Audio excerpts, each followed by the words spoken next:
Negara kacau balau. Di sebuah negeri antah berantah, berdiri sebuah negara kecil bernama Republik Santuy. Negara ini punya moto yang sangat terkenal. Semua bisa diatur. Dan benar saja, di sini memang segala sesuatu bisa diatur, asal ada uang pelicin. Pak Presiden yang selalu tenang.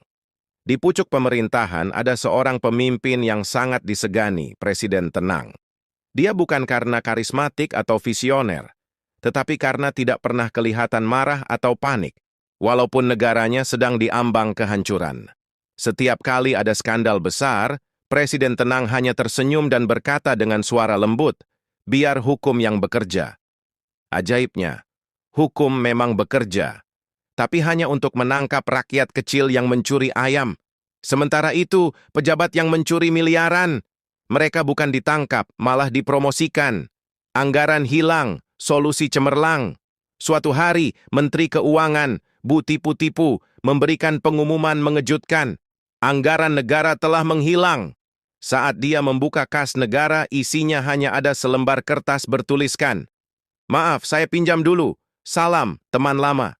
Para menteri segera mengadakan rapat darurat.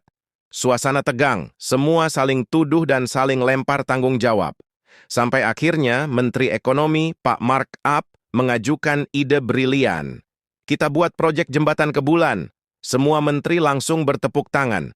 "Ide ini luar biasa. Proyeknya bisa triliunan." Lanjut Pak Mark Up. "Nanti kita potong 80% buat operasional masing-masing." Presiden tenang menyetujui ide tersebut. Maka, proyek pun dimulai. Kontraktor yang dipilih, PT Mimpi Indah, perusahaan milik keponakan Presiden. Dalam seminggu, anggaran langsung dikucurkan. Pekerjaan pun dimulai. Setelah 2 bulan pembangunan, hasilnya adalah satu tiang beton setinggi 2 meter. Di atasnya ada plang bertuliskan proyek dalam tahap perencanaan. Dan uangnya, entah kemana. Rakyat marah, pemerintah tetap santuy. Rakyat mulai resah. Pajak semakin tinggi, harga kebutuhan melonjak, tapi fasilitas umum justru makin buruk. Rumah sakit penuh, jalanan berlubang, dan listrik mati setiap malam. Akhirnya, rakyat pun turun ke media sosial. Mereka marah, memprotes pemerintah, membongkar skandal-skandal yang selama ini tertutup. Tapi keajaiban terjadi. Dalam semalam, semua akun media sosial yang mengkritik pemerintah langsung lenyap. Ternyata, Menteri Komunikasi, Pak Blokir, langsung menutup akses internet dengan alasan ini demi keamanan nasional. Tapi rakyat tak menyerah. Mereka turun ke jalan. Ribuan orang memenuhi pusat ibu kota, menuntut transparansi, keadilan, dan pemecatan pejabat korup. Melihat situasi semakin memanas, Presiden tenang akhirnya muncul di televisi nasional. Dengan senyum khasnya, ia berkata, "Rakyatku yang tercinta, kita harus bersatu. Saya sudah menemukan solusi terbaik. Mari kita bentuk lembaga anti korupsi baru."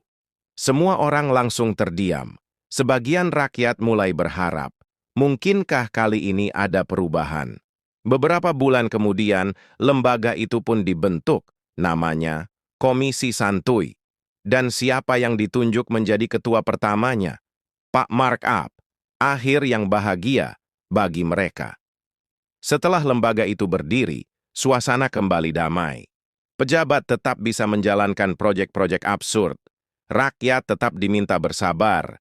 Dan media-media kembali membicarakan hal-hal lain seperti gosip artis dan tren fashion terbaru.